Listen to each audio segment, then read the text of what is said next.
Welcome back to a totally random but totally awesome podcast. You're here with Q-Tip today. I'm gonna be talking about my Saviors Tour experience, which was Green Day, Smashing Pumpkins, Rancid, and the Linda Lindas. This took place on August 17th between my two Metallica days, which I will be doing a podcast on right after this. Probably upload this one first and then that one, but I'll probably upload them both today, if not tomorrow, depending on how lazy I am. So the Saviors Tour, bro, what a lineup that was, man. Uh, I think this was Smashing Pumpkins' first tour in years that they were an opener, so that was kind of cool to see. I would have definitely saw him on a headlining tour anyways, but let's start out at the beginning. So we first came into Minneapolis on the 16th, the first day of Metallica, and we were actually going to our hotel, and I wasn't paying attention, but my brother was like, "That's Green Day's tour bus." I was like, "Huh? What?" And we already passed it. It was sitting in a parking lot of a hotel. And so I was like, bro, we need to swing back around and take pictures of that. That's too cool. So we swung back around, and sure enough, Green Day's tour bus was sitting right there, dude. That was so cool. I've never seen, like, well, I've seen bands' tour buses, but not, like, out at a hotel or anything. Like, I see them sitting at the venues, and this one is really cool. It's, like, custom wrapped Saviors Tour. So it was really cool to see. Um, and then I posted about it too. It was really cool. Check it out. Q-Tips Adventures on Instagram. Uh, I think I posted on my uh, tab thing on YouTube too, so you can check it out there. Also, Q-Tips Adventures. Self plug, of course. So this show took place at Target Field. It's where the Twins play in Minneapolis. I actually really wanted to go to this baseball field. Um, just I don't know, see a game, whatever. Um, I think baseball fields are pretty cool. Their stadiums too. It's cool. So I'm glad I got to go, uh, just to see the stadium. I really liked the layout too. It was really nice having like the buildings in the background. Uh, the Twins sign, uh, the what is it? Was it Target Arena or something? Whatever it's called is behind it too. You can see the Target dog. It's a really cool setup. First thing I did when I got in there, no, we did nothing going there. I mean, we just sat outside, waited, got some merch, waited some more. They're handing out free Monster. Green Day apparently paid for it. That was cool. Um, but yeah, basically waited, got in. First thing I did, got some food. Let me tell you, Target Field, you're doing your chicken tendies right, man. Woo! Those were good.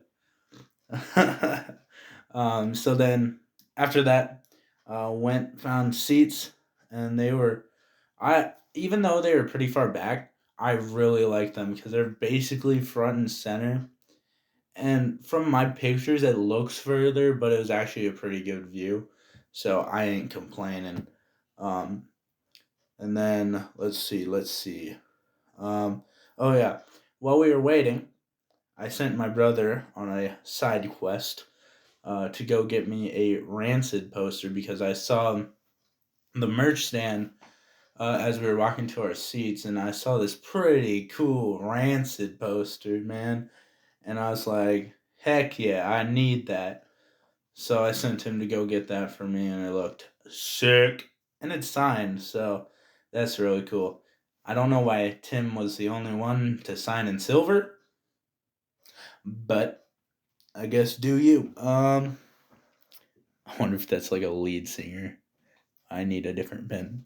Probably not, but um, So then the first act on is the Linda Lindas, right? Like I didn't know any of their stuff going in. I I may have heard one song and I was like, eh, there I mean, it's all right. I thought this is the one I'm just gonna sit through and not really pay attention, whatever. But they're actually all right. They rocked for their age. For reference, I'm 18. Um, I've been really into music for a long time, and I've always wanted to do music as a career, but obviously, I'm not there yet. All right, and I'm sitting there, and they're talking. They're like, "Yeah, our drummer is 14 years old." I'm like, "Oh, you got to be kidding me! You got to be kidding me, man! I am 18, and I'm not even playing live gigs. The drummer is 14 and opening for Green Day. That is so crazy to me, man. So crazy that they get to go and do that. It's so cool, man, that Green Day brought him out like that. I couldn't imagine what that's like, dude. That was so cool. But yeah, I think drummer was the youngest at 14. I think one was 16, 18, and 19, I believe. If I remember. That could be wrong. They're all under 20. I know that. So that's that's crazy that you're that young opening for Green Day in a baseball arena, dude. That's so cool. Um but yeah, they're pretty good. You could tell they're a little nervous, but who's not going to be when you're playing a huge crowd like that, man? Um but yeah, they did pretty good. There's one song I kind of liked where there was a lot of screaming in it. I like that one. It was harder too on the riff. But yeah, basically I just sat through their set for the most part and awaited one my, this hmm this is hard to rank them. I don't know. I want to put them at my second fave of the night. Yeah, I'm gonna put them at my second fave of the night. Rancid, man. Rancid was so good. Uh, I had gotten into Rancid when they announced the tour. I didn't really know who they were at the time, so I looked them up, and then I found Ruby Soho and Roots Radical, man. And those songs get me pumped up. I love them, dude. They're so fast. Um, it just pumps me up. I love them. I really like their style, the punk vibes. I really like it. So they opened with Maxwell Murder, right? And that bass line in that song is crazy good, man. Um, I will never be able to play that bass line. I'm not even going to attempt to play that bass line, man. That is crazy. Like I feel like when I was sitting there, my jaw literally dropped, right? And then if that didn't amaze me enough, boom, they I think that song is a minute and a half, and then just boom, right from Maxwell Murder, right into Roots Radical, man, my favorite song of theirs. And I was hype. I was so excited, man. And they absolutely crushed it, man. Um, I was recording that one for my channel, and I missed the opening line because I was so focused on Maxwell Murder and that crazy bass line. I was like, oh, and then next thing I know, took the 60 bus, and I was like, oh no, and then I fiddled to start recording. I'm pretty sure I got the second line, but uh, I was like so amazed at the bass line, and I was like, oh, I wasn't keeping track of the time, but Yeah, so Rancid, I was just for the most part, I was just watching their set amazed, bro. I love their punk roots, bro. It's so good. Um I honestly around here you don't get punk bands. You get country bands. You get the occasional rock band, but you don't get that punk, bro. And so that fast music really gets you going. So I enjoyed their whole set. And I think everybody enjoyed Ruby Soho, their last song. Um, I remember Lars was like, uh, let's see if this does anything. He goes, Destination Unknown. And then a kick drum, one beat, and then points at the crowd. And then I swear, the whole crowd sang Ruby, Ruby, Ruby, Ruby Soho. And that was so cool because during Linda Linda's, obviously, not many people knew their song, so you're not going to hear the whole crowd um, sing along. But when I heard that roar of the crowd, man, that's what I live for, dude. It energizes me, man. It makes me smile. I love it. Um, but yeah, Ruby Soho was so fun, dude.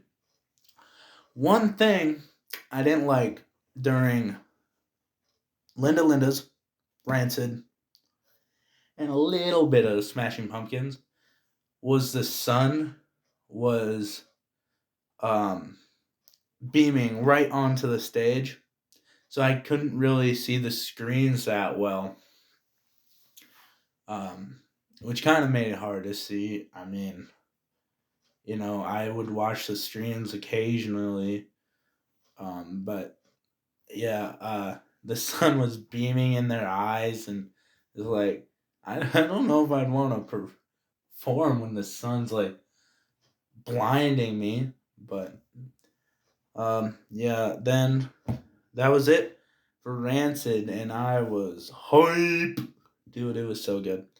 Then awaited the Smashing Pumpkins. I There was one song and one song only. Well, I shouldn't say that. I wanted to hear like 1979 and uh, Tonight, but the one I really was going for was Bullet with Butterfly Wings, man. It's the one song I wanted to hear, and I was waiting it whole set. I was like, is it coming? Is it next? Come on, let's go. But yeah. So Miranda and I have a joke about calling Billy Corgan bald. So it was actually surreal when he walked on the stage and his bald head glimmered in the sunlight. It was it was pretty funny, and then hearing his voice is like that's that's actually Billy Corgan. That's pretty cool. I'm actually singing the Smashing Pumpkins. Um, but another member, a new member, Kiki Wong, I have followed her on Insta for I'd say 2 years now. Before she was even in the Pumpkins, man. And it was surreal getting to see her play live and shred. She was so good. Uh, it was really cool. And then uh, when I posted about the Green Day show, I put a picture in of the Pumpkins, and she actually liked my post, so that was cool. Um, I always like when people like my posts. Like Lizzie Hale liked my post, and um, three of the guys from Buckcherry liked my post.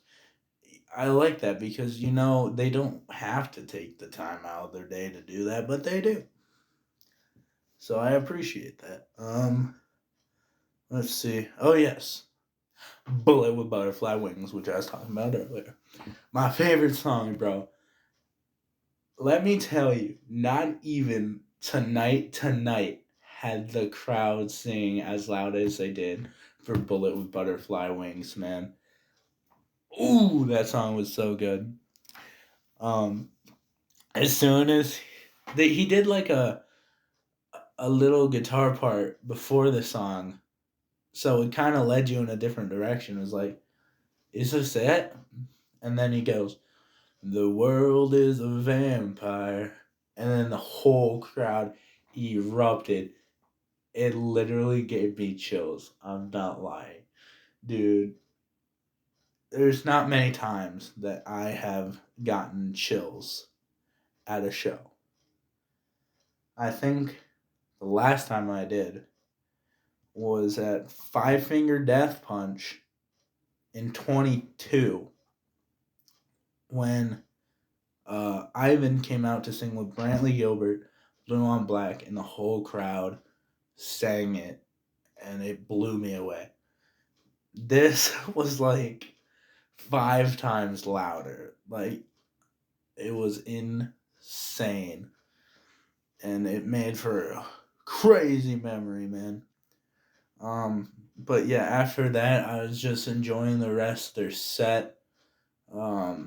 Zero was really good, which they closed with. And after, I decided it's time to get something to drink. 3 bands. I should probably get something to drink because I have a bad track record with drinking at concerts. I usually get to the last band and then I get lightheaded and then the world starts fading to black. But it doesn't matter. I decided to actually get something to drink this time. So I set off on my mission.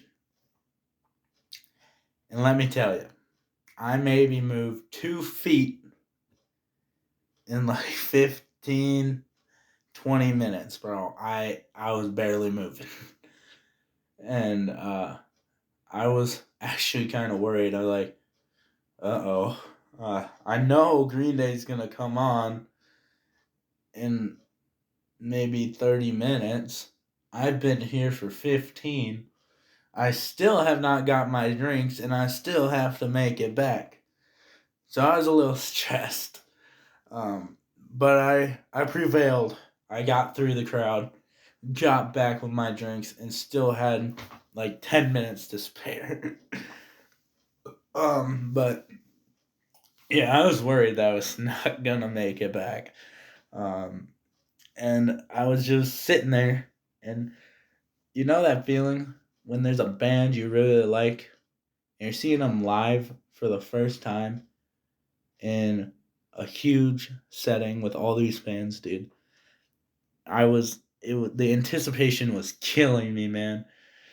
And I knew as soon as Bohemian Rhapsody, they always play it before they come out. I knew as soon as that hit, it's gonna happen. And dude, I've seen videos of crowds singing Bohemian with Green Day before their shows, and it was always cool, right? But hearing that live was insane. Like, I thought Bullet with Butterfly Wings was loud. This dude, we turned it from 5 to like 11. Like, on an amplifier when your loudest is 10, we're turning that up to 11. All right? It's another moment that made my jaw drop, bro. Like, it's something you'd see in a movie, man. Like, it's crazy. I love the music scene, dude. Let's see. Oh yeah. So Bohemian plays, and then you, of course, have Blitzkrieg Bop. Oh wow, I can't English today. Blitzkrieg Bop, and then that Punk Bunny comes out, and dude, was the crowd into it, man. The Punk Bunny was doing flips and did the worm at one point, and the crowd erupted for that. Um, I was gonna film the first song, but I was like, you know what? I'ma live this IRL. I was recording ish. I went on Instagram and recorded some videos for Miranda because I felt so bad that she wasn't there. I was like, I hope this makes up for it a little bit. It probably made it worse. Now looking back, Miranda, if it made it worse, I'm sorry. But yeah, the Punk Bunny was doing flips and whatever, and then they take him off stage, and then you know it's like it's go time, and then the Imperial March from Star Wars starts playing. I think Joan Jett was thrown in there. It was a mix of songs thrown in. It's kind of like when I saw Godsmack, they did multiple songs mashed together before they came out, and I actually really hypes up the crowd. Um, and then you just hear the crowd erupt. I'm looking, oh my gosh, they're running on the stage. This is actually happening. And then they open with the American Dream is Killing Me, and boy, did I sing every word to that song, dude. I was at Green Day was in front of me now, dude. How it's it's insane. But I was surprised. I swear, we were at 11. We're at 30 now, dude. The crowd literally made my night, dude. Sometimes you have dead crowds. Oh, this was alive, and oh man, was it a vibe. Um, but yeah, everyone knew the words to that song. It really surprised me because it was off the new record, and usually when a band puts out a new record, it takes the fans a while to learn it and whatever. Nah, the whole crowd knew it and was singing along, dude.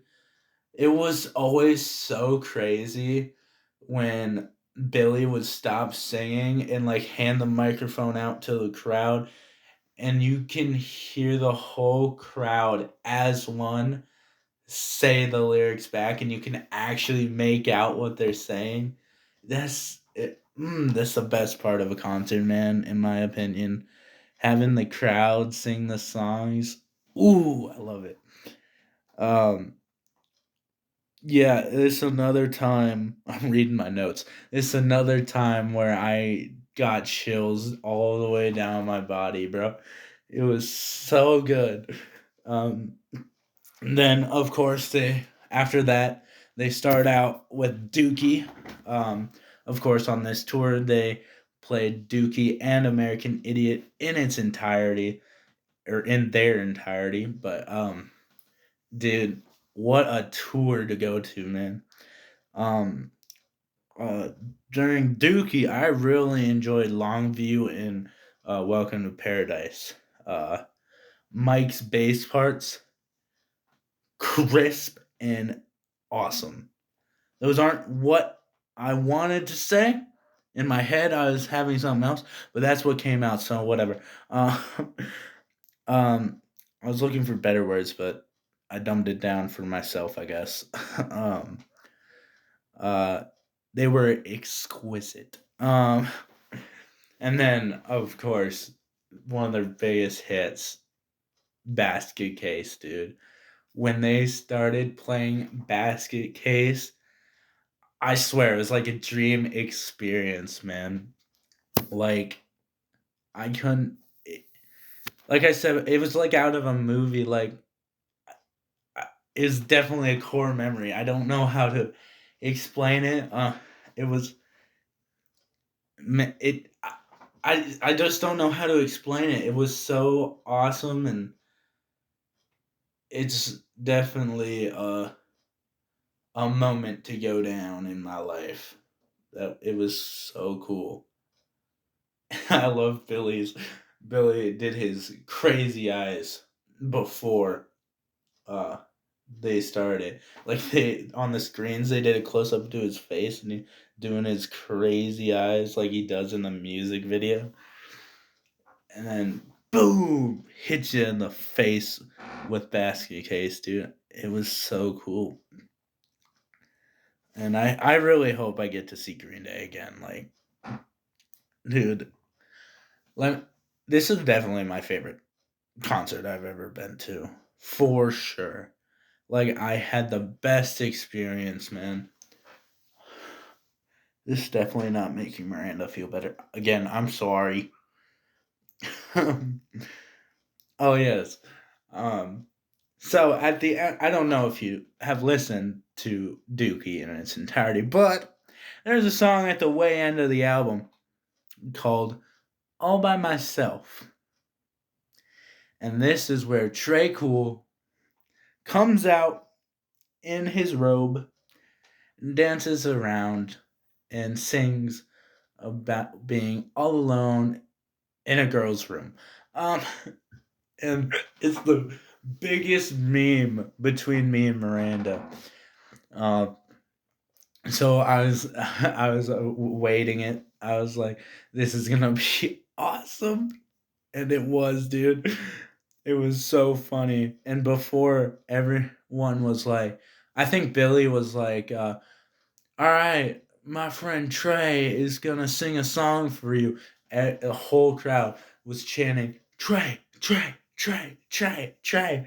And then you hear the symphony start playing all by myself. And dude, that was so funny. One of my favorite parts of the night for sure. Um, then that was the end of Dookie, and then after Dookie they played um, a couple of their hits, and then some off the new record. And this is where I felt the worst of the night, dude. I felt so bad. So they started playing Know Your Enemy, right? And if you know Green Day, they always bring someone up to sing, right? They always bring someone up to sing on that song. So I'm vibing, going, do you know the enemy? Do you know your enemy? Right? And next thing I know, Billy's pulling someone up on stage.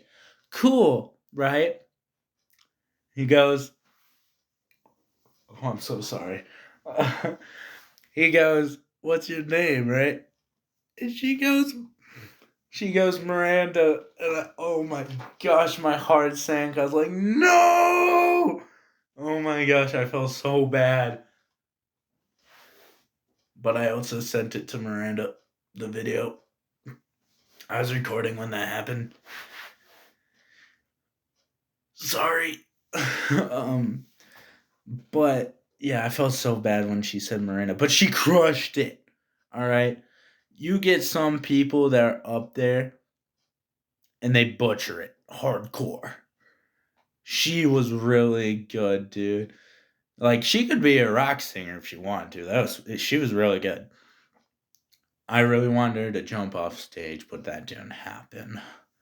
Um, it's probably like a safety hazard, um, but yeah, uh, yeah. When she said her name was Miranda, I felt so bad.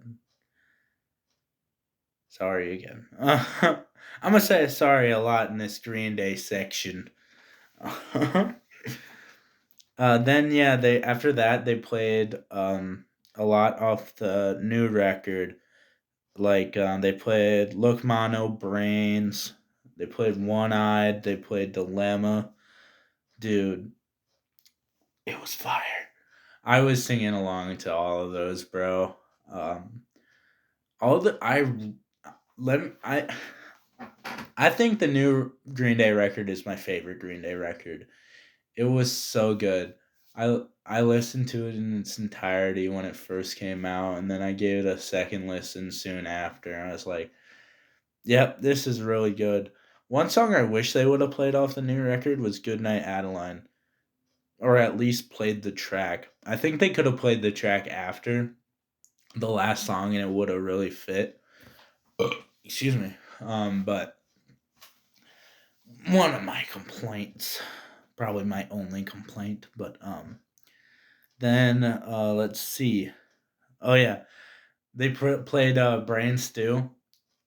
But beforehand they played Master and Puppets, and you best know they played that because Metallica was in town, and they here's my thought. Metallica was booked on the 16th and the 18th, right? You have that middle day, the 17th, and Green Day definitely capitalized on getting booked in Minneapolis on the 17th. Definitely. There goes my English again. Definitely capitalized on that day. Because of course, if you're going to night one and night two of Metallica, there's a pretty good chance you're gonna go to another concert in that between day. Um, I think I think there's a couple more bands. Def Leppard was at the day after night two. Creed was there on one of those days. There's a lot of bands capitalizing on Metallica being in town, and I think that's actually a pretty good strategy. But when they played Master of Puppets, I kind of laughed because I was like, that's pretty good. Um, and then let's see. Oh yeah, and then next we get American Idiot. So the background, they dropped they had the explosion as a set piece on the stage, and then they took that down and put up the American Idiot hand with the grenade. I thought that was cool how they changed it for the each album. Um, what I didn't realize until after the fact was that they switched clothes. Maybe just Mike, because he during Dookie era was wearing an orange jumpsuit like you see in the Basket Case music video. Um, but now he was wearing black, like a black vest or something. I can't remember honestly, but it was different from the orange jumpsuit. Um, but dude, American Idiot was the loudest the crowd got, dude. And I feel like I got chills, and I think it for real made me shake, dude. I've never. The crowd was so loud, and I feel like it made my year just hearing the crowd, dude. It's crazy. Um, let's see. Uh, oh yeah. So in that song, there's a line that goes, "I'm not gonna be part of your redneck agenda," right? In the original, Billy changed it, um, to be like, "I'm not gonna be part of your MAGA agenda," like Trump.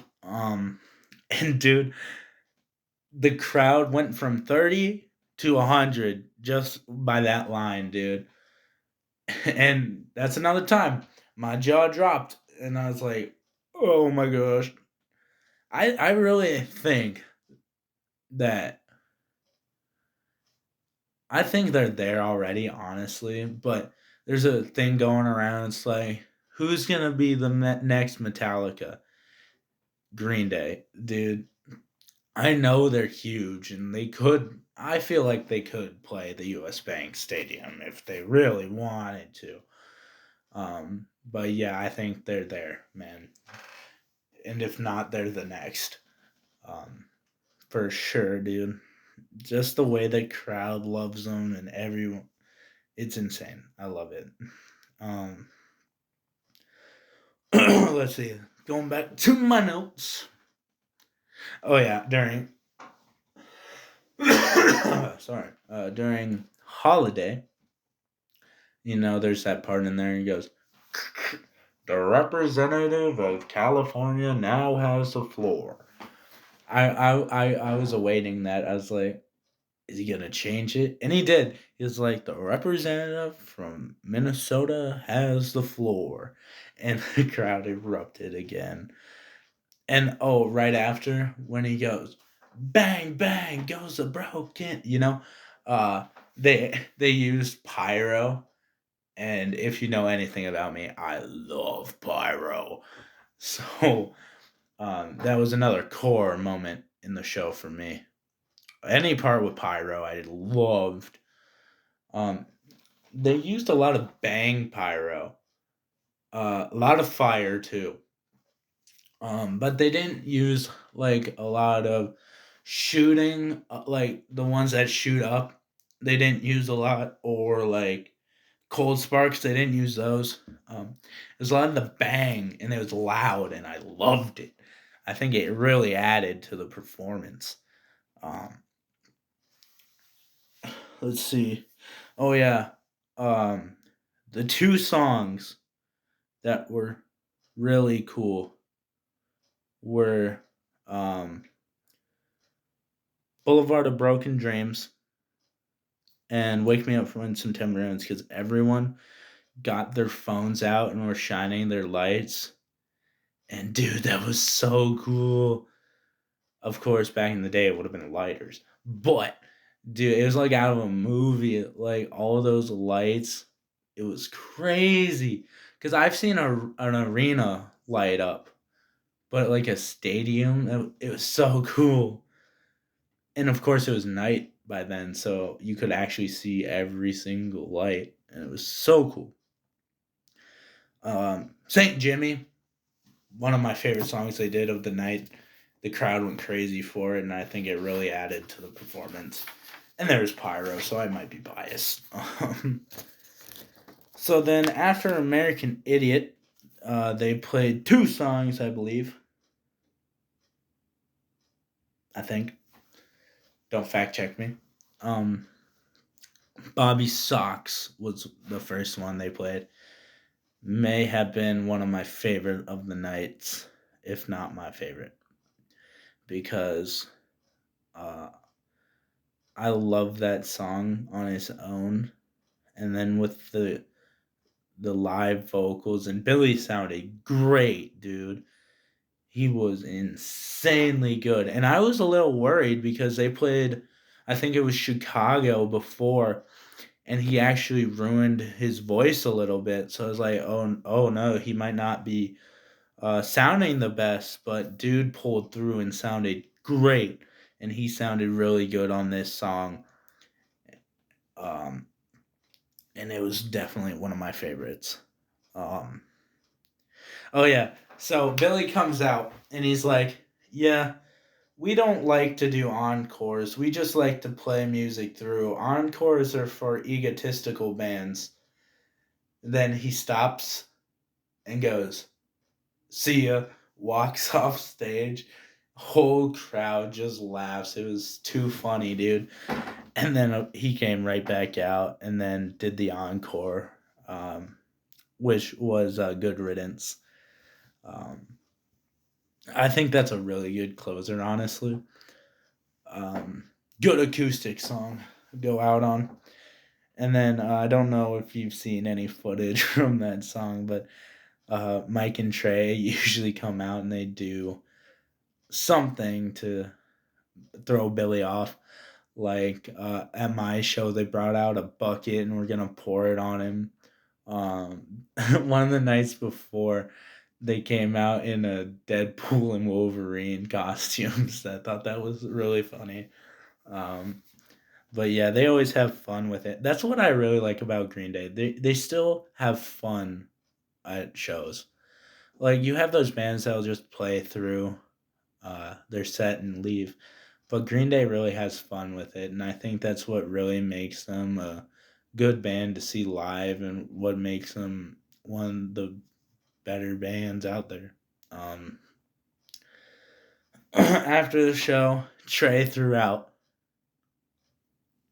I'd say close to 100 sticks, bro. He had handfuls, multiple times he had handfuls and just yeeted them into the crowd. That would have been sick to catch a drumstick from Trey Cool. I would have cherished that thing. um, so then after the show, I just stood there for a while. I kind of like to stay after shows a while, watch him take down stuff. I don't know why, but you know, it entertains me and it allows for people to leave the arena so it's not so crowded. But yeah, on the way out though, um, I actually saw one of the security guards that always works Red River, um, which was cool because like going from someone I see in North Dakota, I don't expect them to be in the same place at the same time in Minnesota. You know what I'm saying? It caught me really off guard. I had to do a double take. I was like, "Huh?" And I was like, "Yep, that's him." That was cool. To see him. But then yeah, then we basically went back to the car, and you best believe I jammed Green Day, the Pumpkins, and Rancid on the way back to the hotel. Um, I was jamming out hard because when I was even before Green Day was done, I was like, yeah, this is my favorite concert I've ever been to. Um, and Miranda and I had been planning. We're like, all right, by the time we are 30, we will go to Green Day together.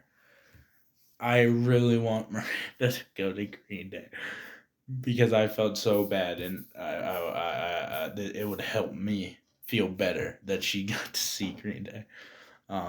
But yeah, that's pretty much from the Saviors tour. Um, yeah, I got Metallica. I'll probably record that right after this. Um, but yeah, have that coming. I'm gonna do night one, night two on the same night. But yeah, that was me seeing Green Day. Uh, it was definitely an experience. I feel like everyone should go to Green Day, regardless if you like them or not. You're gonna have a good time. But yeah, it's been the totally random but totally awesome podcast. Yeah, see you.